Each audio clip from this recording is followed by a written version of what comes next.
बिस्मिल्लाहिर्रहमानिर्रहीम। अस्सलाम वालेकुम। प्रोग्राम मुकाबिल में मेरे और आमिर मतीन साहब की तरफ से तमाम देखने वालों को हम वेलकम करते हैं। अरशद शरीफ का कत्ल एक मुअम्मा क्यों बनाया जा रहा है? हर गुजरते दिन के साथ नई कहानी, कौन और क्यों बयान करवा रहा है, ये जानने की कोशिश करेंगे। मरहूम अरशद शरीफ की पोस्टमार्टम रिपोर्ट मंजर आम पर तो आ चुकी है, उनके जिस्म पर तशद्दुद की तस्दीक भी कर दी गई है। अरशद शरीफ साहब के बड़े करीबी दोस्त थे और उनके वकील भी शुएब रज़ाक साहब। हुकूमती तहकीकात जो उनके कत्ल के हवाले से हो रही हैं, या वो FIR जब वो जिंदा थे अरशद शरीफ और उनके अगेंस्ट दर्ज कराई गई थी, उस हवाले से एक्सक्लूसिव गुफ्तगू हमारी टीम ने की है उनके वकील शुएब रज़ाक साहब से, और वो क्या कहते हैं, वो क्या समझते हैं, ये भी आपको बताएंगे। इसके साथ साथ आपको ये भी बता दें कि फॉरेंसिक एक्सपर्ट्स हैं, उनसे भी बड़ी एक्सक्लूसिव डिटेल के साथ कुछ खास गुफ्तगू हुई है, जिसकी डिटेल आमिर साहब आज ही के प्रोग्राम में मुकाबिल में देखने वालों को देंगे। मगर इसके साथ साथ प्रोग्राम के जब आखिरी की जानिब बढ़ेंगे तो याद रहे कि पाकिस्तानी सियासत का सबसे अहम तरीन सियासी सवाल आजकल क्या है, अगला आर्मी चीफ कौन होगा। इसके ऊपर भी आमिर साहब का तजिया लेंगे। आमिर साहब, ये पूरी जो चीज मैंने बयान की इसके ऊपर बात होगी, मगर उससे पहले जो मुतज़ाद चीजें आ रही हैं उनकी रिपोर्ट को लेके कि हड्डियां उनकी टूटी हुई हैं, हसली की हड्डी टूटी है, पसली की हड्डी टूटी हुई है, ये इनकी तस्दीक कैसे होगी? कौन करेगा इनकी तस्दीक? तस्दीक से ज़्यादा पहले तो दुख की बात यह है कि ये मेरी नहीं, मेरा ख्याल पाकिस्तान की जर्नलिज्म की तारीख में मैंने कहा बड़ी लंबी स्ट्रगल है। बेताशा हमारे साथी मारे गए, कोड़े मारे गए, उनको कैदें किले में ले जाते रहे, टांगें तोड़ दी। मगर ये जो कत्ल है अरशद शरीफ का, ये अपनी नौयत का वाहिद केस है और बहुत तकलीफ दह और बहुत रीसेंट है। तकलीफ की बात यह है कि ऑलरेडी मीडिया के अंदर या तो इसको अक्सर काफ़ी लोगों ने भुला भी दिया। अब ये एक अजीब सियासत, हालांकि मैं समझता हूँ इस वक्त जो भी सियासत हो रही है वो अरशद के कत्ल के इर्द गिर्द है। इनका जो कत्ल था अरशद शरीफ का, वो जो इस सियासी के अंदर, क्योंकि वो जिन चीज़ों की बात कर रहे थे उन चीज़ों को दबाने की कोशिश गई, उन इश्यूज़ को दबाने की कोशिश पूरी की गई, इस वजह से ही अरशद शरीफ को मारा गया। और उसके अगर सही तफ्तीश हो जाती है तो आपको समझ आ जाएगा कि ये बाकी सियासत की भी जो गेम चल रही है ये क्या चल रही है, उससे लिंक्ड है, ये अलहदा नहीं है। मगर अनफॉर्चुनेटली इसके अंदर जानबूझ के, मैं समझता हूँ सीधी सीधी बदनीति तो पहले दिन से नज़र आ रही थी कि जब FIR कट रही थी और बाद में जिस तरीके से उनको दौड़ाया गया, ब्ला ब्ला ब्ला। अब नए ट्विस्ट रोज ऐड हो जाते हैं, बिट्स एंड पीसीज में जो है ना उनकी रिपोर्ट रिलीज होती है, फिर कोई बिट्स एंड पीसीज में तस्वीरें आ जाती हैं, फिर कहा जाता है, कोई कहता है टॉर्चर कर हुआ है, कोई कहता है टॉर्चर नहीं हुआ, कोई कहता है दूर से गोली लगी, कोई करीब से लगी जो है। तो आज सारा दिन ये ज़राए के वाले से खबरें चलती रही कि जनाब ये 2-1 दिन से वायरल हुई भी थी उनकी रिपोर्ट के मुबैना तौर पे 2 सफ़े चल रहे थे। क्या है और उसके बाद हमारे पास भी जो है ना एक और सफ़ा भी 3 सफ़ों की एक जो उसका टेक्स्ट पार्ट है ना वो आया हुआ है, मगर ये मौजूद है हमारे पास, मगर हम इसको दिखा नहीं रहे हैं। वो इसलिए नहीं दिखा रहे कि जब तक ये, हमें वकला ने भी मना किया है कि जब तक ये सुबह अदालत में पेश नहीं होती तो इसके अंदर तब्दीली का इम्कान है। पहले भी शायद इसके अंदर तब्दीलियां की गई हैं और एक जो सफ़ा हमारे पास है, सुबह इसका पता चलेगा मुबैना तौर पे, वो एक इजाफी सफ़ा है। ये जो रिपोर्ट होती है पोस्टमार्टम की, ये एक इसका फॉर्मेट होता है, गैजेटेड होता है। अच्छा। और वो उसके 6 सफ़ात होते हैं नॉर्मली, उसके मुताबिक एक चलता है। तो ये जो लीक हो रहे हैं सफ़ात, ये इजाफी हैं या पेज के पीछे पेज लिखा गया है, तो ये जब तक ये सुबह अदालत में पेश नहीं होती, और हमारी उनके अरशद शरीफ साहब के वकील साहब से, शुएब रज़ाक साहब से भी बात हुई है, उनके भी तफसीलन बताएंगे, जब तक ये ऑथेंटिक नहीं है। मगर ये क्लियर है कि ये अबहाम जानबूझ के किया जा रहा है, कंफ्यूज किया जा रहा है लोगों को कि ये रिपोर्ट के मुतालिक तफ्तीश भी उस जो है ना कंफ्यूजिंग हो जाती है। और जो रिपोर्ट के जो अभी तक शेयर की गई हैं, हम बिल्कुल नहीं दिखा रहे, वो जो हमने माहिराना राय भी लिए वो बाद में शेयर करेंगे। वो कहते हैं ये बड़ी स्केची है, इसके अंदर जो तफसीलात जो नहीं हो रही और बिट्स एंड पीसेस में रिलीज करना तो बिल्कुल ही ज्यादती है। सही, ठीक। तो हमने आज जो है अरशद शरीफ के जो वकील हैं और ये उनके ऑलमोस्ट फैमिली मेंबर हैं, उनके साथ पढ़ते भी रहे हैं, उनके दोस्त भी रहे हैं, और उनके तमाम केसेस में जो भी उनका यहाँ भी बहुत चल रहे थे मरने से पहले और मरने के बाद भी यही वकील यही उनका केस लड़ रहे हैं। तो ये बड़ा इनका आखिरी वक्त तक उनके साथ इन टच भी रहे, ताल्लुक भी रहा और बातचीत भी होती है, इनसे मशावरत भी जारी रही है। तो इसलिए वकील नहीं है, दोस्त भी हैं और इम्पोर्टेंट गवाह भी हैं इस सारे केस को जिस तरीके से आगे चला। तो हमारी उनसे बात हुई है, तो हमने उनसे पहला जो चीज़ उनसे पूछी कि ये जो क्वेश्चन रहता है, ये 8 सवाल हैं जो हमने उनसे किए। उनका बैकग्राउंड ये है कि इंपॉर्टेंट सवाल जो कि कंफ्यूज नहीं होना चाहिए। पहला ये है कि उनको क्यों छोड़ना पड़ा, उनको यहाँ से पाकिस्तान से जाना क्यों पड़ा, और इसके मतलब जो कन्फ्यूजन क्रिएट किया गया कि यहाँ तक कि जी मजाक उड़ाता, जी उनको जाने की ज़रूरत ही नहीं थी, उनकी जान को कोई ख़तरा नहीं है। कोई कह रहा है जी इमरान खान ने उनको यहाँ से दौड़वा दिया, किसी ने कहा जी वो वैसे ही दौड़ गए यहाँ से। तो ये पहली बात तो ये है कि हम सुनवाना चाहेंगे शोएब रज़ाक साहब, उनके वकील माँ, कि वाकई जो है अदालत को मानना पड़ा कि उनकी जान को ख़तरा है। ये ज़रा सुन लें पहले उसका कि अरशद शरीफ की वाकई जान को ख़तरा था कि नहीं, वो क्या कह रहे हैं। ये अलिए रिकॉर्ड किया गया, ये इसको हम साथ साथ इसके बिट्स एंड पीसेस में दिखाएंगे आपको। हम 23 मई 2022 को अदालत जा रहे हैं और वहाँ हमारा मुद्दा ये है कि हमारे ऊपर पाकिस्तान के मुख्तलिफ शहरों में FIR काटी गई है, और उस FIR में हम दहशतगर्द भी हैं और उस FIR में हम गद्दार भी हैं। और हम अदालत को ये कह रहे हैं कि जनाब आपके पास तो जुरिस्डिक्शन नहीं है, बल्कि हमारे साथ वाले वकला ये कह रहे हैं कि जो FIR पशीन में, हैदराबाद या कराची में कटी है, उसके ऊपर तो Islamabad jurisdiction, Islamabad high court jurisdiction assume नहीं कर सकती, तो आप ये पिटीशन यहाँ लेके क्यों आ गई। तो मैंने अदालत को बताया जनाब हम यहाँ FIRों का मुद्दा लेके नहीं आए, हम ये मुद्दा लेके आए हैं कि if Arshad Sharif goes outside the jurisdiction of Islamabad high court he is going to be targeted. तो आपके ऊपर एक रिस्पॉन्सिबिलिटी आयद होती है आर्टिकल 9 के तहत, और आप ये जुरिस्डिक्शन एस्यूम करें, क्योंकि अरशद अगर इस इस्लामाबाद हाई कोर्ट से बाहर गया तो वो टारगेट हो जाएगा। अब ये बात हमने अदालत में की, अदालत ने ये बात हमारी मानी, अदालत ने बात हमारी मानी और जुरिस्डिक्शन को एस्यूम किया कि इस मैटर में इस्लामाबाद हाई कोर्ट के पास जुरिस्डिक्शन है, और जितने पूरे मुल्क में FIR हैं, जो 16 FIR अरशद शरीफ के ख़िलाफ़ दर्ज हुई थी, उनके ऑपरेशन को इस्लामाबाद हाई कोर्ट ने सस्पेंड किया। अब जब लोग मुझसे ये पूछते हैं कि जनाब आपके पास क्या शवाहिद हैं कि उसकी जान को ख़तरा था, तो मैं लोगों को बताता हूँ कि जब मैंने अदालत के सामने ये मुद्दा रखा कि अरशद शरीफ अगर इस्लामाबाद हाई कोर्ट से बाहर गया तो उसको टारगेट किया जाएगा, इस मेरी बात को इस्लामाबाद हाई कोर्ट ने मनो-अन तस्लीम किया और मुझे एक ऑर्डर दिया। तो आप ये बात किस तरह कह सकते हैं कि वो ऑर्डर 23 मई का भी है और 3 जून का भी है। इस्लामाबाद हाई कोर्ट ये रेस्ट्रेनिंग ऑर्डर दे रही है कि कोई पुलिस, पाकिस्तान की कोई पुलिस अरशद शरीफ को इस्लामाबाद से अरेस्ट नहीं कर सकती। अगर उसने अरेस्ट किया तो वो कोर्ट को मुतला करेगी।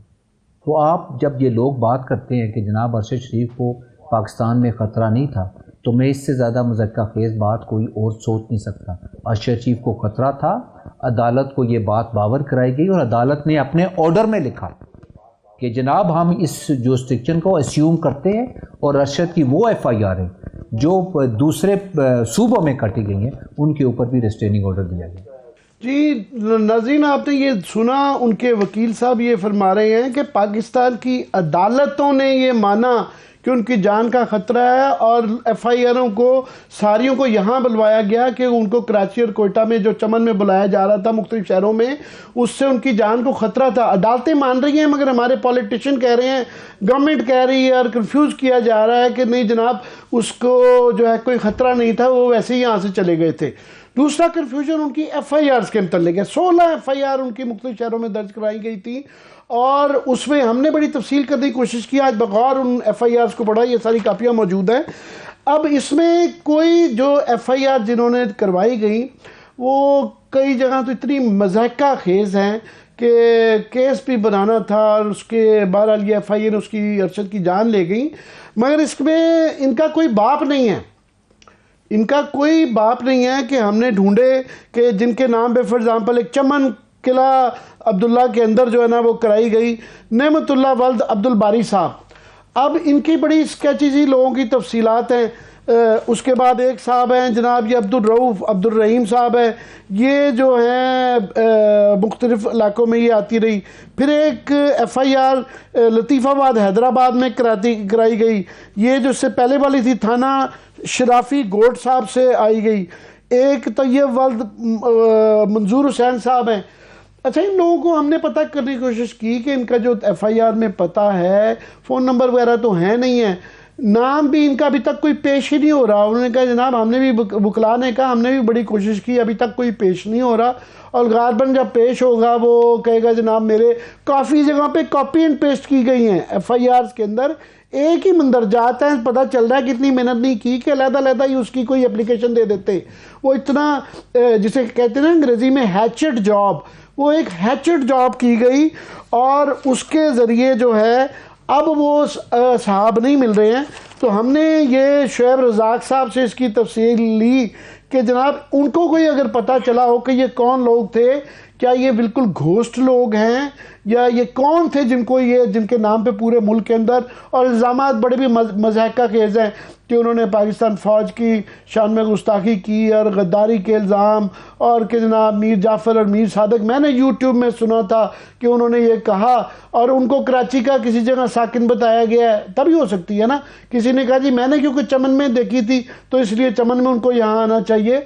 ये जी मसला कैसे, सुनिए शुएब रज़ाक साहब इस पर क्या कहते हैं। इम्पोर्टेंट बात की है कि वो उनका मुद्दा ये है कि कोई बंदा किसी ट्रक होटल पे बैठा हुआ था, उसने टीवी में अरशद शरीफ का या किसी और का कोई शो देखा तो उसको लगा कि जनाब ये बगावत हो गई है और इससे इस मुल्क में बगावत फैल जाएगी और फ़ौज के अंदर बगावत फैल जाएगी, तो जिसकी वजह से उसका मुद्दा पुलिस स्टेशन में गया और उसने FIR काट दी। और आपकी बात बिल्कुल ठीक है कि वो सामने कभी नहीं आया, कंप्लेनेंट सामने कभी नहीं आया, बस एक कंप्लेनेंट का शनाख्ती कार्ड नंबर था, उसका एड्रेस था और एक कट एंड पेस्ट FIR थी। आप इमेजिन करें कि पशीन की FIR और हैदराबाद की FIR में डिट्टो फ़र्क नहीं था, एक जैसी FIR थी और सारे, और कभी कभी हम ये फील होता था कि हमें पता चल रहा है हम ऑफिस में बैठे हुए हैं एक और FIR होगी, वो भी WhatsApp कॉपी हमें आ गई। तो ये इस तरह का तसलसल था और वो उस चीज़ को उसी चीज़ के इदराक में आपने एटमॉस्फेयर भी चेक करना है। वो उस वक्त माहौल ऐसा था कि आपको पता चल रहा है कि जी अरेस्ट कर रहे हैं लोगों को, उनको आप बरना कर रहे हैं, उनके साथ ये हरकत हो रही हैं, तो एक there was a environment of terror surrounding Arshad Sharif, surrounding his family and friends. हमें एक्चुअली फील हो रहा था कि if he is going to be arrested he is going to be subjected to the worst torture. तो वो जो element था वो उधर था। और जहाँ तक FIR का ताल्लुक है, उसके कंप्लेनेंट का कोई ना वो सामने आया ना हमारा उससे कोई रब्ता हुआ है, क्योंकि उसके बाद उसका ऑपरेशन ही सस्पेंड हो गया, तो वो चीज़ तो वहीं ख़त्म हो गई। ये सारी इंपॉर्टेंट चीज़ें हैं जो लोग जानना चाहते हैं। आमिर साहब, लोग आपने गौर किया है इसमें सरवत के, मैं समझता हूँ कुंजी जो है ये FIR है, इन अशखास को पेश किया जाना चाहिए। आफ्टर ऑल उन्होंने जब SHO साहब ने, आप एक्सेप्ट जब एप्लीकेशन करते हैं इसका मतलब आपको उसके अंदर कोई लगता है कि इसके अंदर जान है, वरना हर आदमी किसी चमन में बैठ के वो किसी के मुताबिक नहीं कराता। FIR एक एप्लीकेशन होती है, उसके बाद अगली स्टेज होती है कि वो इस काबिल होती है कि वो ये तयन करता है, SHO साहब तयन करते हैं कि हाँ ये मेरी जुरिस्डिक्शन है या नहीं है, तो उसके बाद ही होता है। तो ये अगर ये जो 16 बंदे हैं ये ढूंढ लिया जाए कि ये कौन है और ये पेश कर दिया जाए हमारे सामने या वकुला के सामने, पता चल जाएगा कि वो बोलेंगे बिल्कुल चरब टू करके बोलेंगे कि वो उनको किसने कहा था, यहीं से पकड़ी जाती है सारी। मगर नहीं, सामने वकील साहब भी कह रहे हैं कि हमें नहीं लगता ये हमारे काबू बंदे आएंगे। उसके बाद ही एक और जो कन्फ्यूजन क्रिएट किया गया भाम, वो है कि उनके, अब देखें पहले ही उनका ख़ानदान, हम सब लोग कम्युनिटी, पूरा पाकिस्तान एक बड़ा अफसरदा है कि एक बिल्कुल नौजवान आदमी जो है हंसता मुस्कुराता, उसका एक तो कत्ल कर दिया गया, फिर उसका ख़ानदान एक तरले कर रहा है कि जी हमें उसकी पोस्टमार्टम रिपोर्ट दो। उन्होंने बड़ा दिल पे पत्थर रख के उन्होंने कहा जी बड़ा ज़रूरी है कि उसको इंसाफ मिले, उसकी पोस्टमार्टम करवाई। वरना तो इन्होंने बगैर पोस्टमार्टम के अगर इनके बस में होता तो वो कीनिया वाले पे ही चला देना था। और बड़े हमारी कम्युनिटी ने भी कहा, एतजाज हसन जैसे बुकला ने भी कहा और ख़ानदान ने भी बड़ी समझदारी की कि उनकी बेटी ने ख़ास तौर पे कि हमने ये पोस्टमार्टम करवाना है। अब उसकी रिपोर्ट नहीं मिल रही और डायरेक्टर साहब मुझे शर्म आती है पिम्स के जो है वो झूठ बोल रहे हैं इस तरह के संगीन मामले पे कि जी वो उनके ख़ानदान वालों ने नहीं किया, हालांकि रिकॉर्ड पे उनकी एप्लीकेशन डॉक्यूमेंटेड थी, मौजूद थी।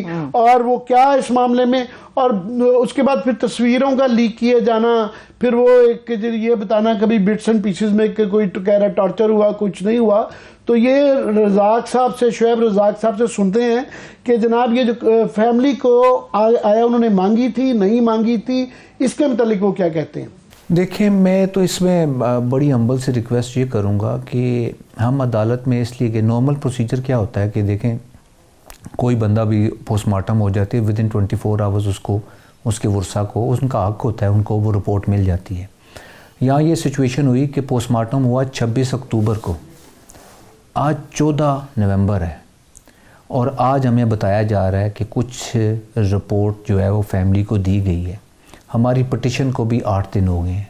तो ये ज़रूरत इस अमर की थी जब आपको रिपोर्ट नहीं मिल रही और आपको कन्फ्लिक्टिंग रिपोर्ट्स मिल रही हैं, आपको ऐसी रिपोर्ट मिल रही हैं, किसी में कहा जा रहा है कि तशद्दुद नहीं हुआ, किसी ने कहा जा रहा है कि जी उसकी वीडियो लीक्स हो गई हैं। तो हम अदालत के पास गए क्योंकि पहली तो हमारी पिटिशन का हिस्सा ये था कि they need to make sure to form a independent judicial commission जो इस पूरे मामले को इन्वेस्टिगेट करे।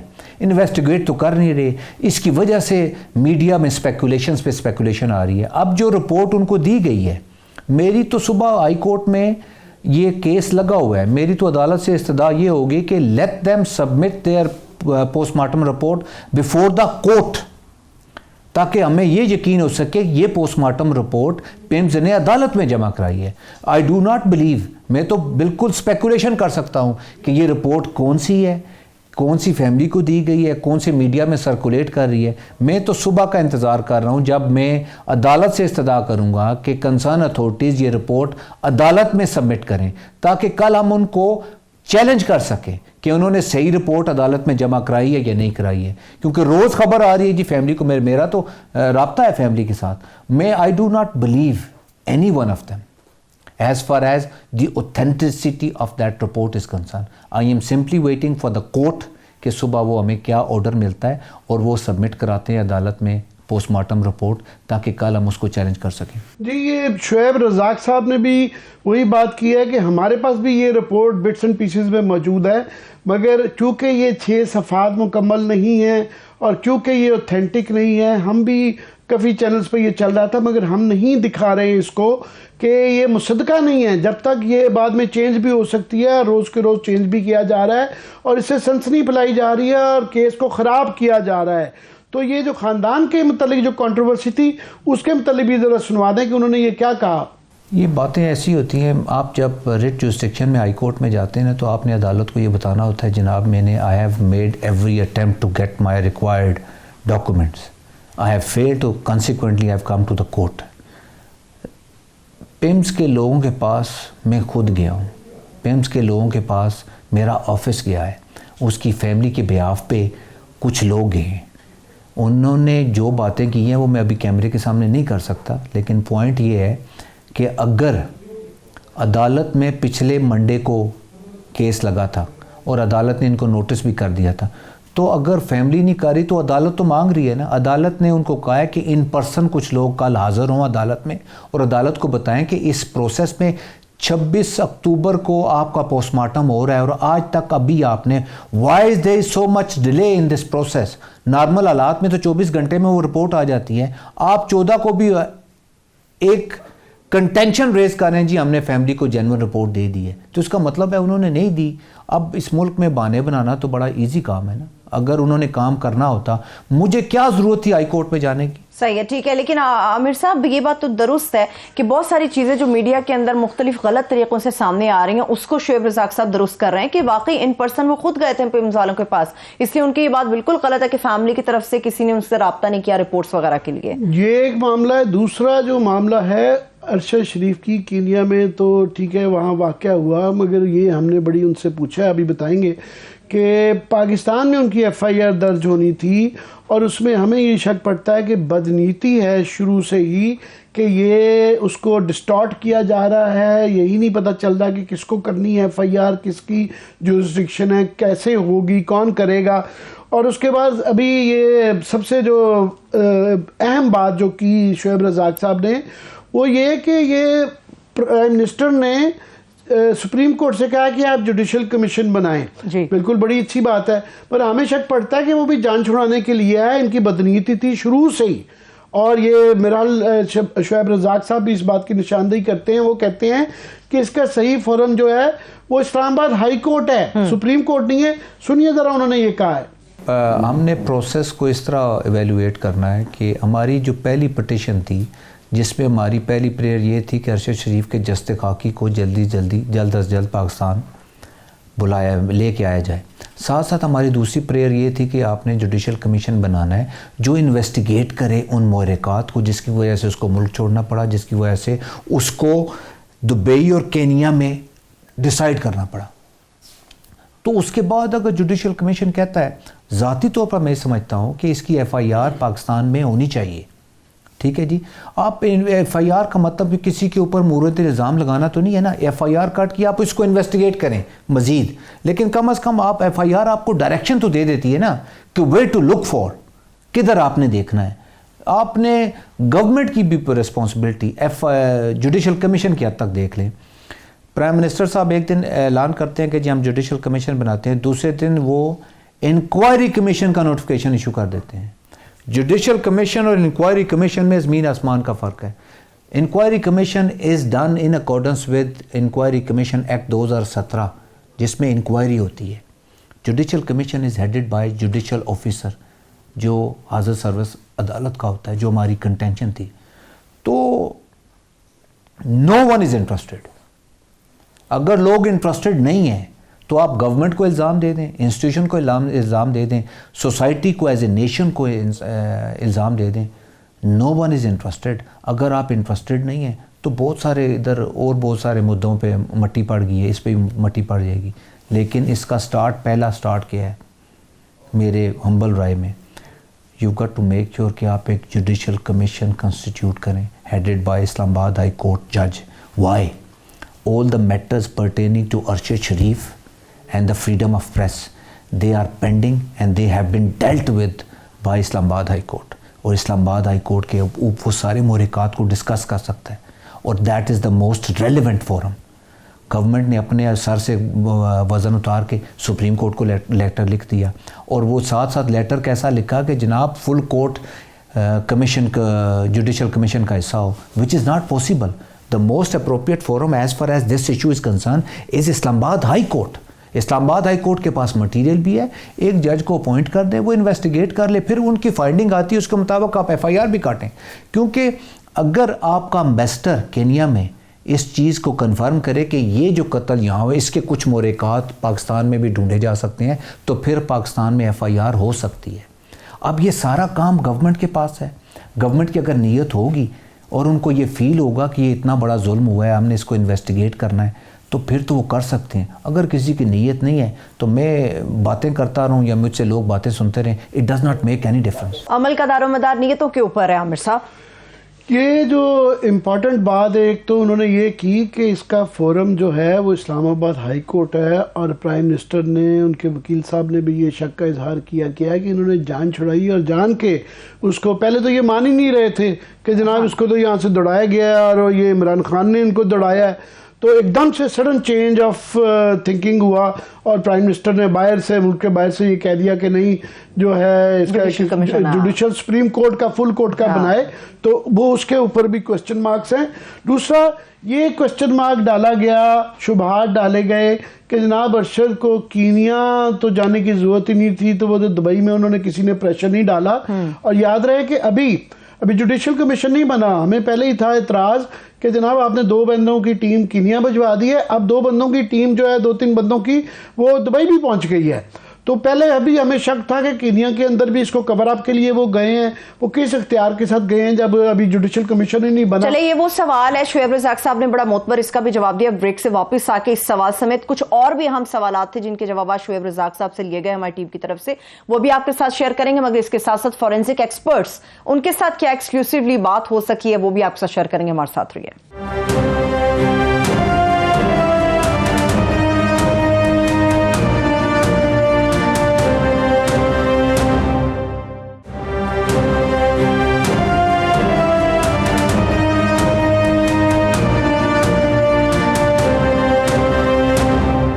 ब्रेक के बाद एक बार फिर से प्रोग्राम में हम आपको खुशामदेद कहेंगे। मरहूम अरशद शरीफ साहब के जो दोस्त भी हैं, उनके वकील शुएब रज़ाक साहब, वो हमारे साथ मौजूद थे। उनसे सवालात किए, हमारी टीम ने उनसे सारी चीज़ें जानी। कीनिया के हवाले से आमिर साहब आपने बात की थी, ये वो एक अहम सवाल है, एक अहम हिंट है। पब्लिक जानना चाहती है आखिर मुत्तहदा अरब अमारात से कीनिया का सफ़र क्यों किया? बड़े और कंट्रीज थे, तकरीबन 33 से 34 ऐसे कंट्रीज हैं जहां पर आप यूएई से ऑनवर्ड जा सकते हैं, तो कीनिया का इंतखाब क्यों हुआ? शुएब रज़ाक साहब से मेरे ख्याल में इसका जो जवाब दिया शुएब रज़ाक साहब से वाकई तौर पे पूछा गया हमारी टीम की तरफ से कि दुबई से कीनिया की तरफ वो क्यों रवाना हुए, क्या आप इस बारे में जानते थे, क्या गुफ्तगू हुई थी? उसके ऊपर शुएब रज़ाक साहब ने क्या अपना जवाब दिया था, वो आपको सुनाते हैं। मेरी अरशद से दुबई में बात हुई कि जनाब I am leaving Dubai because I have been visited by some Dubai immigration officials and they have given me only 2 choices, either go back to your own country और लीव यूएई। अब उसको जब ये मिला, अब इसमें किसने लिखा, किसने दबाव डाला, इसके बारे में मुझे कोई इन्फॉर्मेशन नहीं है। लेकिन अरशद के साथ मैं अल्लाह को हाज़िर नाज़िर जान के ये बात बता रहा हूँ कि अरशद के साथ जो मेरी बात हुई, उसने कहा शुएब भाई मुझे वो कह रहे हैं कि आप ये मुल्क छोड़ें। They were kind enough to give me 5 working days कि आप यहाँ से चले जाएँ, जिधर मर्ज़ी चले जाएँ, हमारा मुल्क छोड़ दें। इसमें कौन इन्वॉल्व है, कौन नहीं involve, I am not sure about that, but ये कन्वर्सेशन मेरी अरशद के साथ हुई। और दूसरी वजह ये हो रही है ना कि आप कुछ लोग कह रहे हैं कि जी वो अपनी मर्ज़ी से चला गया दुबई से। अगर आपके पास ऑप्शन हो टू लिव इन एग्जाइल और आपको चॉइस करनी पड़े दुबई और केनिया के दरमियान, तो कौन जी शऊर आदमी जो है वो केनिया जाएगा दुबई छोड़ के? अरशद को this was the most difficult choice of his life, उसको दुबई छोड़ के केनिया जाना पड़ा और वो उसकी अपनी फ्री विल नहीं थी, अपनी मर्जी नहीं थी। लेकिन बहुत सारी चीज़ें जो हल तलब हैं आमिर साहब अभी भी। जी हल तलब एक और बहुत बड़ा सवाल है। वो 2 अशख़ास जिनके पास जाके अरशद रहे, खुर्रम और वक़ार जो है, उनके ऊपर बड़े सवाल या निशान हैं कि जनाब ये कौन थे और इनका क्या किरदार है, तो उनकी तफ्तीश होनी चाहिए। तो रज़ाक साहब जो हैं, शुएब रज़ाक साहब, उन्होंने कहा कि ये वो ऑलमोस्ट मैंने बताया फैमिली मेम्बर हैं, सारे ख़ानदान को जानते हैं और अरशद के साथ रब्ते में भी थे। उन्होंने कहा जी मैंने इन 2 अशख़ास का जिक्र नहीं सुना था और इनका ये नहीं पता कि कौन हैं, क्या इनका रोल है। ये सुन लें शुएब रज़ाक साहब से कि वो क्या कह रहे हैं। अच्छा, ये बड़ी इंटरेस्टिंग बात है। वजह ये हो रही है कि under Arshad was in lot of pressure. मैं उसके दोस्तों को जानता हूँ, वो मेरे दोस्तों को जानता है, हम एक दूसरे की फैमिली के बहुत क्लोज़ हैं। I was not aware of these peoples existence in Arshad life, मुझे नहीं मुलाकात, बात भी नहीं कभी हुई। साथ साथ ये बात अगर FIR हो जाती है, जुडिशल कमीशन रिकमेंडेशन देता है FIR की, FIR हो जाती है, तो आप फिर उनको एक्सट्राडाइट करेंगे ना, because these were the 2 most important people जिन्होंने इनमें से एक बंदे ने अरशद के साथ आखिरी वक्त गुजारा है। He was in the car, जो हमें इंफॉर्मेशन मिली है। तो these are the most important witnesses, तो आप इनको किस तरह कह सकते हैं एक्स्ट्राडाइट करना? देखें, at the end of the day अगर आपकी नीयत है कि इस जुल्म का इदराक कहीं करना है और इसको जो इन लोगों ने किया है उनको कैफ़े किरदार तक पहुंचाना है, तो ये तो सारे काम आपको करने पड़ेंगे। अगर आप इस नहीं करेंगे, आपकी नीयत नहीं है, तो फिर आप बहाने ढूंढते रहेंगे, ये भी नहीं हुआ, वो भी नहीं हुआ। नीयत होनी चाहिए आमिर साहब, और वाकई तौर पे इन लोगों को लाना चाहिए। अगर कोर्ट ये डिसीजन सामने लेकर आती है कि ये 2 बंदे हाजिर हों, यहाँ पर लाए जाए ताकि उनसे इन्वेस्टिगेट किया जा सके। सारा इशू ही नीयत का है कि तफ्तीश जिस तरीके से चल रही है और जिस तरह उसके अंदर अभी तक जो कवर अप ज़्यादा नज़र आता है, यहाँ तक कि कीनिया के जो 2 अशख़ास भिजवाए गए थे, ये रिपोर्टेड ख़बरें हैं, ख़बरें छपी हैं, पाकिस्तान में भी छपी हैं कि एक तीसरा आदमी उनके साथ लगा दिया गया। वो कौन था किसके कहने पे किया, उसने क्यों किसको रिपोर्ट किया, तो वो एक एक चीज के अंदर शामिल रहा कि कहाँ से क्या क्या क्वेश्चन उनसे पूछे गए हैं ताकि कवर अप वो वाला हो। तो ये तो मेरा नहीं ख्याल है, ये पूरी हमारी कम्युनिटी का, पूरे पाकिस्तान का और उनके वकील साहब का भी, कि उनका ये आफ्टर कौन लोग थे जो इसको सारे पीछे थे और अब इसकी तफ्तीश को कंफ्यूज कर रहे हैं और क्यों किया जा रहा है। ये फाइनली सुन लें शुएब रज़ाक साहब क्या कहते हैं। नहीं, मैं इस पे लीगल राय तो नहीं दे सकता, मैं आपको पर्सनल राय ये दे सकता हूँ। लीगल राय क्या है कि गवर्नमेंट ने अभी तक किया क्या है। एक बात उन्होंने की है, वो ये हुआ कि हमारी पटिशन का पहला प्रेयर ये था कि जनाब उनका जस्ते खाकी पाकिस्तान में जल्द अज जल्द आ जाए। उसकी वालदा की ये ख्वाहिश है। सुबह 4 बजे जिस दिन उसको असैसिनेट किया गया, 4 बजे उसकी वालदा की ये ख्वाहिश थी। Consequently we went to the high court in the morning. ये मैंने अदालत के सामने भी कहा कि interior ministry and foreign office ने हमारे साथ कोऑपरेट किया और उसका जस्ते खाकी आ गया। इसके बाद they have not made any attempt to investigate और to take this matter further. और मुझे उनकी नीयत शक की बात नहीं है। They have no intention to investigate the matter. वो ये चाह रहे हैं इसके ऊपर मट्टी पड़ जाए और वो ये कहानी और बहुत सारी कहानियों की तरह ये कहानी दब जाए। As far as their true intention is concern, I have no doubt कि वो इसको इन्वेस्टिगेट नहीं करना चाहते। बहुत अहम सवाल थे जिनके जवाब शुएब रज़ाक साहब ने दिए। डेफिनेटली उनका भी बहुत बहुत शुक्रिया, मगर क्रेडिट कुछ और लोगों को भी जाना बनता है आमिर साहब। नहीं, वो बिल्कुल हमारी टीम ने बड़ी मेहनत की है। अकमल खान ने की है, अनीक ने की है, तमसीला ने की है, उन्होंने बड़ी मेहनत की है। हमने आज बात की है फॉरेंसिक एक्सपर्ट्स के भी।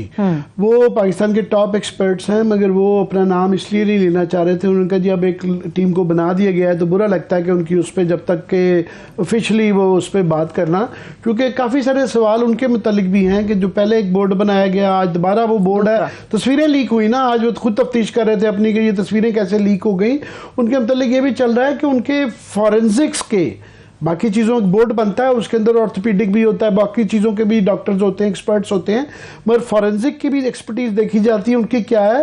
तो वो उनका ये काफ़ी हल्कों का ख्याल है और हमने कोशिश की है लेने की कि हमें बताएं कि कितने इन्होंने टॉप्सिस की थी और उनके फॉरेंसिक के क्या क्रीडेंशियल्स हैं ये बोर्ड के अंदर जो लोग थे। तो वो उस पर बड़ा स्केची सा है, वो कोई जवाब नहीं दिया जा रहा, बताया नहीं जा रहा। और यहाँ तक कि एक साहब बीच में जो बोर्ड के अंदर थे वो उनकी जो डिग्री है वो MPH है, मास्टर्स इन पब्लिक हेल्थ है, और वो जो सरहद यूनिवर्सिटी की शाम की क्लासों से ये डिग्री ली हुई है। तो ये बड़ा शेडी सा एक है कि बोर्ड जो है वो नहीं लगता कि सही तरीके से पाकिस्तान में बड़े बड़े टॉप के फॉरेंसिक जो एक्सपर्ट्स हैं जिन्होंने 50-100 टॉप्सिस की हुई हैं उनको इसके अंदर शामिल नहीं किया गया। हमने उनसे बात की, उन्होंने कहा हम अच्छा नहीं लगता किसी की ओपिनियन के ऊपर, अभी रिपोर्ट आ जाएगी तो हम फिर बताएंगे क्या है। मगर अभी जो सवाल जो लीक्स किया जा रहा है उनके इस पर हमें बड़ा शुबा है कि ये कभी डाउट डाल देते हैं, कभी किसी रिपोर्ट में आ जाता है कि जो लीक की जा रही है मुबैना तौर पे कि जी गोली रह गई थी। अब उससे क्या साबित करना चाह रहे हैं? एक तो ये कि जी वो अगर रह गई थी तो बहुत बड़ा लैप्स था क्वीनिया का। दूसरा ये कि उससे साबित ये करना चाह रहे हैं कि ये बहस है कि गोली करीब से लगी थी या दूर से मारी गई थी।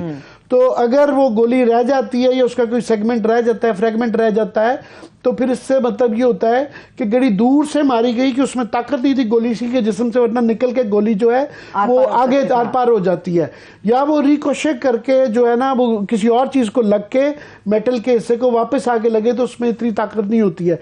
एक ये कन्फ्यूजन है। दूसरा टॉर्चर के हवाले से बड़े कन्फ्यूजिंग रिपोर्ट्स आ रहे हैं और ये बताया जा रहा है कि ब्लैकनिंग का इस रिपोर्ट पे जिक्र है। सुबह जब फाइनल मुकद्दमा आ जाएगी अदालत में पेश होने के बाद, वो पेश होने के बाद वो असल होगा और उसका एक फॉर्मेट है, 6 सफ़हात हैं। अभी ये 2-3 टेक्स्ट के जो हैं उसके अंदर वो तफसीलात नहीं है, मगर ब्लैकनिंग का इंजरीज का जिक्र है। तो उनका ये ख्याल है ब्लैकनिंग जो होती है वो करीब से गोली जब लगती है तो उसके बाद उसका गोली का जो उसके जख्म का होता है वो जो गोली के अपने जो इंग्रेडिएंट्स होते हैं वो बाहर आते हैं, उससे ब्लैकनिंग होने का होता है।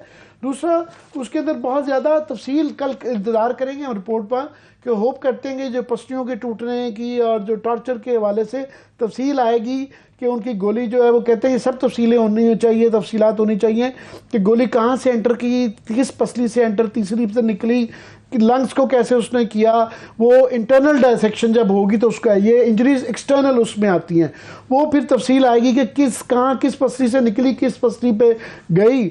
और फिर जख्मों का उनके जी ये भी बताया जाता है कि ये जो हाथ के जख्म है कई दफ़ा के पोस्टमार्टम थे, मरने के बाद थे या मरने से पहले भी हैं, क्योंकि कई दफ़ा बॉडी को वो है। लास्टली उन्होंने, मैं ये कहूँ कि उनका ये ख्याल है कि ये जिस तरीके से स्केची बनाई गई है रिपोर्ट, और ये बड़ी अभी तक की जो रिलीज़ की गई है, इसके अंदर काफ़ी सारे अबहाम हैं।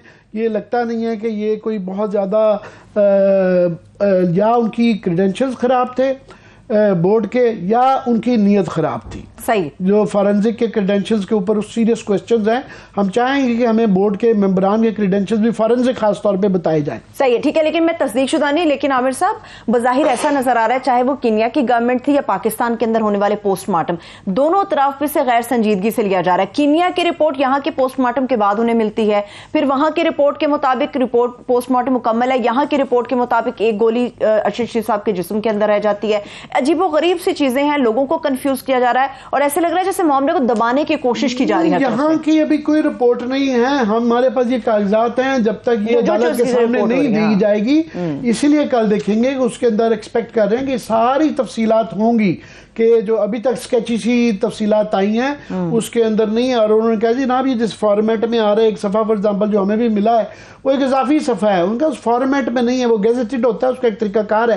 ये मेरा ख्याल है दिखा सके प्रोड्यूसर साहब कि इसका फॉर्मेट क्या होता है, जिसके अंदर पूरी एक एक तफसील आती है। तो ये अभी कि जी टॉर्चर हुआ है, नहीं होता हुआ, और किस हिस्से में, ये अभी ये प्री मैच्योर के साथ आमिर साहब एक चीज से पुश चली गई है, तस्वीर लीक का जो मामला है, इसके ऊपर भी बात पुश होनी चाहिए कि जो बोर्ड का सरबराह था उसको हैंड ओवर किया गया था वो कैमरा जिसके अंदर तस्वीरें मौजूद थी। बहुत अच्छी आपने याद दहानी कराई कि उसके अंदर एक और बात जो मुझे बताई गई है वो ये है कि ये 4, उसके अंदर ये तस्वीर के अंदर दिखाया गया है कि 4 नाखून जो है ना, वो जो है ना उनके निकाले गए थे।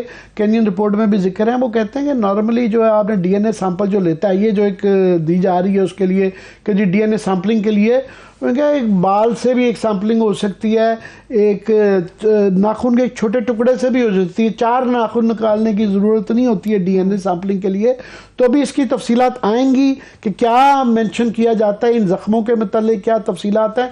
तो मुसद्दका, क्योंकि मैंने कहा ना कि उनके वकील साहब भी जिस तरह फरमा रहे थे कि ये चेंज करने का इम्कान है, जब तक ये कोर्ट के पास नहीं आती तो इन बिट्स एंड पीसेस की ये कल पता लग जाएगा कि ये किस बदनीति से ये जो छुपवाई गई कितनी सही थी कितनी गलत थी।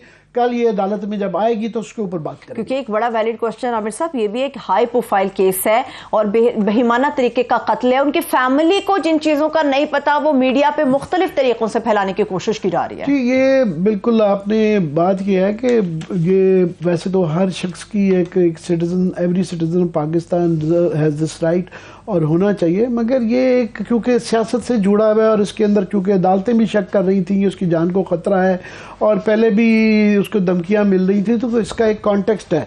उस तनाजुर की वजह से इसको ज़्यादा माइन्यूटली देखना चाहिए था, मगर बिल्कुल क्लियरली अभी इतना सर्कमस्टेंशियल एविडेंस जो आप देते हैं, शहादती जो सबूत हैं, उससे क्लियरली नज़र आता है कि इसको कवर अप करने की कोशिश की जा रही है, इसको बिगाड़ा जा रहा है, इस पे पब्लिक को कंफ्यूज किया जा रहा है। क्या आदमी के जहन में ये शक डाला जा रहा है कि पता नहीं हुआ नहीं हुआ, पता नहीं वो क्यों गया यूं गया।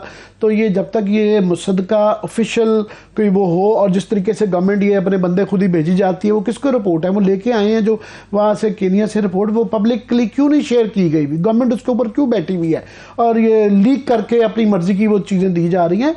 अगर ये लोग गए हुए हैं, अव्वल तो ये जा नहीं सकते थे बोर्ड की, जब तक अदालतें बोर्ड ना तश्कील देती, टर्म्स ऑफ रेफरेंस ना आता, और उसके बाद किस टीम को भेजा गया उनके वो देखे जाते हैं, क्रेडेंशियल्स देखे जाते हैं, और जिस पे आपको मुझे सबसे ज़्यादा उनके ख़ानदान को अरशद शरीफ के भरोसा होता, तो फिर ये लोग जाते। तो फिर इम्पॉर्टेंट था। तो पहले ही बदनीति के तो सवाल उठ गए हुए हैं। आई एम श्योर अदालत इस बात का नोटिस लेगी, और ये शुएब रज़ाक साहब की इस गुफ्तगू के बाद तो इसमें कोई शक ही नहीं रह जाता। बिल्कुल, अभी वो टीम यूएई भी रवाना हो चुकी है। एक ब्रेक ले लेते, ब्रेक से वापस आएंगे। पाकिस्तान की सियासत और इस सियासत का एक अहम सवाल, अगला आर्मी चीफ कौन होगा, इसके ऊपर मैं बात करूंगी। ब्रेक से वापस आके हमारे साथ रहिए।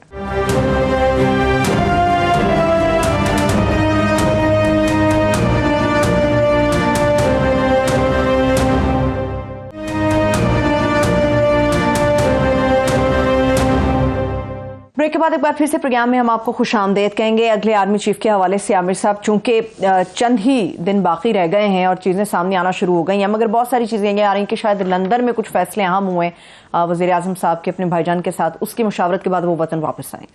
जी, वो लंदन में जिस तरीके से उन्होंने स्टे किया है कि पहले तो वो उनका मैं बयान गवर्नमेंट का सुन रहा था, उन्होंने कहा जी वो शर्मुल शेख से मिस्र से ना वापसी पे लंदन रुक गए। उनको शायद दुनिया के नक्शे का नहीं पता कि लंदन जो है मिस्र और पाकिस्तान के दरमियान ही नहीं रहता, वो साइड पे है, वो बिल्कुल मगरिब के अंदर है। तो वो ज़रा नक्शे ही देख लेते तो उनको ये गलती ना करते कि जनाब वो रास्ते में रुक गए लंदन के, मिस्र और पाकिस्तान के रास्ते में लंदन नहीं आता। लंदन आगे 4 घंटे की फ़्लाइट है उधर से। तो बहरहाल पहली बात। दूसरा कि आप देखें कि 4 दिन के मुशावरत ख़ानदान के लोग बैठ के ये बड़े बड़े ये यहाँ पे चमगोइयाँ होती रहीं, और वहाँ भी खबरें मर्ज़ी की लीक होती रही। वहाँ एक चमचों का एक पूरा क्लब वहाँ पे लंदन में बैठाया हुआ है जो ख़ास किस्म की ख़ास वो बताते हैं, खबर को फीड करते हैं जो वो करना चाहते हैं। उनके अलावा कोई वहाँ पे किसी और की एंट्रेंस नहीं है।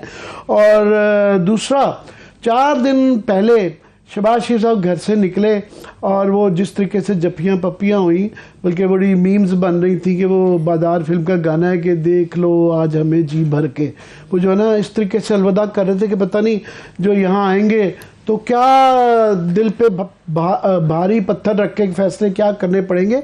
तो ये जो सारी आर्मी चीफ के हवाले से जो चमगोइयाँ हो रही हैं, उसके अंदर फिर ये 8 दिन जब आप लगा के आए और यहाँ पे इस तरह की खबरें भी लीक की जा रही हैं कि जनाब हम बड़े मोहतात होते हैं कि ये जो खबरें फैलाई जाती हैं ज़राए के हवाले से, मगर ये खबरें जो हैं अब अखबारों की जीनत बनने लग पड़ी हैं। अभी इसलिए हमारे पास एक सहारा आ जाता है। डॉन एक बड़ा मुतबर अखबार है और बड़ा केयरफुल अखबार है, और मगर उन्होंने ये हौसला किया हुआ और उन्होंने आर्गूमेंट भी दिया हुआ है कि जनाब ये इसलिए स्पेकुलेट किया जा सकता है। उन्होंने कहा जनाब कि आर्मी चीफ का एक तो ये कहा जा रहा है, डॉन ने नहीं कहा, ये मैं कह रहा हूँ, ये भी फैलाई जा रही है कि पता नहीं इसके साथ ही इलेक्शंस का अनाउंसमेंट होगा। मुझे नहीं पता कि ये अब इसका लीगली क्या तरीका होगा। इलेक्शन का तभी होता है कि ऑन बोर्ड अगर प्राइम मिनिस्टर भी हों और सारे सूबे के चीफ मिनिस्टर भी हों तो फिर इलेक्शन की असेंबलियाँ आफ्टर ऑल डिज़ोल्व होनी है। तो तरीका एक ही का है कि अगर प्राइम मिनिस्टर और चीफ मिनिस्टर ऑन बोर्ड हों, पता नहीं कौन इनको ऑन बोर्ड लेगा, कैसे लेगा, क्योंकि ये खबरें भी आ रही थी कि नवाज शरीफ साहब कह रहे हैं कि वो शहीद बनना चाहेंगे कि देखें दोबारा वोट को इज्जत दो के नारे पे जाएंगे कि हमें दूसरी दफ़ा निकाला गया, ताकि कुछ ये जो एंटी एस्टेब्लिशमेंट के उस पर पॉपुलैरिटी उनको नज़र आ रही है इमरान खान की, तो वो है। डॉन अखबार में जो है उन्होंने एक बड़ी अच्छी आज इस पे एक एनालिसिस दिया हुआ है अतीका बीबी ने, अतीका रहमान। उन्होंने कहा है कि जनाब ये बड़ा पोलिटिसाइज हो गया है, ये परसेप्शंस के ऊपर जो है ना किया जा रहा है। और परसेप्शंस ये हैं कि जनाब ये उसकी परसेप्शन इसलिए भी बनी हुई है कि जब ISI के चीफ खुल्ला आके वो प्रेस कॉन्फ्रेंस करते हैं, प्रेस टॉक करते हैं, और फिर इस बात की भी सबूत आ गए, मान लिया गया। इमरान खान ने मेरे साथ इंटरव्यू में भी ये इकरार किया कि हाँ प्रेसिडेंट के साथ जो है वो बिल्कुल वहाँ पे प्रेसिडेंट के थ्रू जो है आर्मी चीफ से मुलाकात हुई थी, उस पर भी नहीं रहा। तो जाहिर है वो फिर अगर ये बैकडोर मीटिंग से इकरार करेंगे तो फिर परसेप्शन है। तो मैं जसारत नहीं करता नॉर्मली कि ये ओपिनियन दिया जाए कि जर्नलों के ऊपर कि उनकी क्या परसेप्शंस हैं, पर क्योंकि अब ये डॉन अखबार की जीनत बन गया तो हमारा भी है कि वो कह रहे हैं इस आर्टिकल के मुताबिक जो जनरल आसिम मुनीर साहब हैं जो जिन्होंने 27 को बताया जा रहा है कि रिटायर होना और टेक्निकल एक उनका हिच है, तो उनके मतलब कहा जा रहा है कि जनाब वो नून लीग की परसेप्शन ये है कि वो उनके बहुत करीब माने जाते हैं, यानी कि फेवरेट, उनके फेवरेट को माना जा रहा है। उसके बाद ही आगे जाके उन्होंने कहा है कि जनाब जो उनके बाद आते हैं सबसे सीनियर मोस्ट जो हैं और 10 कमोर के कमांडर भी हैं, साहिर शमशाद मिर्ज़ा जो हैं, उनके मतलब कह रहा है कि he is perceived as being sympathetic to mister Imran Khan. उनका क्या है कि वो उनकी अच्छा। परसेप्शन ये है कि इमरान खान के मुतल्लिक है। और उसके बाद जो आते हैं उन्होंने कहा कि एक साहब को भी ये गोल कर गए हैं बीच में, अजहर साहब को। और फिर आगे उन्होंने कहा जी नुमान महमूद साहब भी जो है ना उनके मुतल्लिक कहा जाता है कोट एंड कोट के सोर्सेज ने बताया इनको कि टू रिजिड हैं and partial to the PPP हैं। अच्छा। ये उनके मुतालिक भी ये इन्होंने लिखा हुआ है। और फैज़ हमीद साहब जो कि 5वें नंबर पे हैं, उनका कहा है कि वो बहुत कंट्रोवर्शियल हो गए हुए हैं और पब्लिकली जो है ना उनके मुतालिक बड़े बयानात आ गए हुए हैं। तो ये अब जब आप और मैं टीवी पे हम कोशिश करते हैं कि ये ख़ास तौर पे ये कहा ज़रूर गया है इसमें आर्टिकल में भी कि सारे जर्नैल जो इस लेवल पे पहुँचते हैं उनकी एक काबिलियत होती है। और ये मगर जब ये चीज़ें ओपनली डिस्कस हो रही हों, अखबारात में आ रही हों, तो हमें भी ये बहाना मिल जाता है कि हम नहीं कह रहे जी, ये डॉन कह रहा है बड़ा केयरफुल, बड़ा मोतबर अखबार है और वो बहुत ज़्यादा ज़राए के हवाले से। तो ये बड़ी लम्हा फिक्रिया है कि मैं समझता हूँ कि जब बहसें इस तरफ चली जाएं कि सियासी अपॉइंटमेंटें शुरू हो जाए और एक सियासी माहौल बन गया, क्या करें। हकीकत है पाकिस्तान की सियासत की कि इस वक्त इसीलिए उस पर राय में फिर ये वाला सवाल भी आ जाता है कि इलेक्शन, जो मैंने कहा आपके एक और भी उड़ी हुई है कि जनाब इलेक्शन की अनाउंसमेंट भी साथ हो जाएगी, तो फिर उसमें समझ आता है कि बैकडोर। आज शाह महमूद कुरैशी ने तो इंटरव्यू में काशिफ बासी से कहा है कि मुझे कोई इतला नहीं है कि बैकडोर उनकी असद उसके अंदर शामिल होते, तो उनकी कोई मुलाकात का वो हिस्सा नहीं है। और उनका ये ख्याल था कि इमरान खान उनके बगैर, हालांकि पिछली मीटिंग जो की थी आर्मी चीफ से उसमें गालबन ये दो लोग नहीं थे, तो उन्होंने कहा जी हमारे बगैर तो मीटिंग हो नहीं सकती, हम बड़े इंपॉर्टेंट लोग हैं जो है असद और मैं, तो मुझे किसी मीटिंग की इतला नहीं है और ऑलमोस्ट ये तासुर देने की कोशिश, क्योंकि ऐसी बैकडोर नहीं है। मगर ये कहीं ना कहीं क्योंकि rules of the game set होने हैं और काफ़ी सारा बैगेज है पुरानी गवर्नमेंटों को तब्दील करने का, नयों को लाने का, नयों को तब्दील करने के हवाले से भी अगर खबरें चलेंगी तो रूल्स ऑफ द गेम तो सेट होने हैं कि इलेक्शन लॉज क्या होंगे, किसी टेबल पे किसी ना किसी को लाना भी पड़ेगा और लाना भी चाहिए कि बैठ के, ताकि अगला इलेक्शन कम अज़ कम यहाँ पे कुछ थोड़ी सी सियासी बेयकीनी ख़त्म हो, कोई थोड़ी सी सियासी इस्तेहकाम आए, जिससे कि हम इक़्तिसादी इस्तेहकाम की तरफ जा सकें। वो तभी होगा कि ये तो जो गुज़रे सो गुज़रे कि पिछले 10 साल इसी लड़ाई में कि इलेक्शन सही हुए तो नहीं हुए, कम अज़ कम अगला इलेक्शन जब हो तो तमाम लोग जो है स्टेक होल्डर्स जो हैं वो केयर टेकर्स पे भी राज़ी हों, इलेक्शन कमीशन पे भी राज़ी हों और उन लॉज पे, कवानीन के ऊपर, तरीक़ाकार पे, ताकि इससे हमारी जान छूट जाए और अगला इलेक्शन शफाफ हो जाए। और उसके बाद जो भी आए, वो जो बाहर मगरिब में एक बड़ा सिविलाइज तरीका है कि हारने वाला अपनी हार मान ले और सलाम करे और सलूट करे, और जो है जीतने वाला भी अपनी ज़र्फ दिखाए और हारने वालों को कहे भी इन्होंने भी इतने % वोट लिए, इनका भी एक मैंडेट है, मिलजुल के जैसे कि पढ़े लिखे ममालिक में किया जाता है, हम इस मुल्क को आगे लेके सही है। बड़ा क्रिस्पी सा जवाब चाहिए। जैसे आपने परसेप्शन के हवाले से बात की, अब जो डॉन क्लेम कर रहे हैं जनरल आसिम मुनीर साहब के नाम के हवाले से, 5 आर्मी चीफ तैनात किए नून लीग ने या मियां नवाज शरीफ साहब की तरफ से, तजर्बा कुछ ज्यादा अच्छा नहीं रहा। अब की बार क्या सोचते हैं? बारों में जब ये चीज़ आने लग पड़े तो उसके बाद ये कंट्रोवर्सी तो होगी, चाहे वो इस दफ़ा इनकी जो भी सिलेक्शन होगी, तो इस दफ़ा कंट्रोवर्सी पहले उससे आ गई है, तो इन्होंने क्या बनानी है। सो ये अनफॉर्चुनेटली ये बैड एक सिचुएशन है। चलिए अब देखते हैं कल के अखबारों की ज़ीनत कौन सी सुर्खी आकर बनती है और उसके ऊपर बात करते हैं। इजाज़त दीजिए, अपना बहुत सा ख्याल रखिए, खुदा हाफिज़।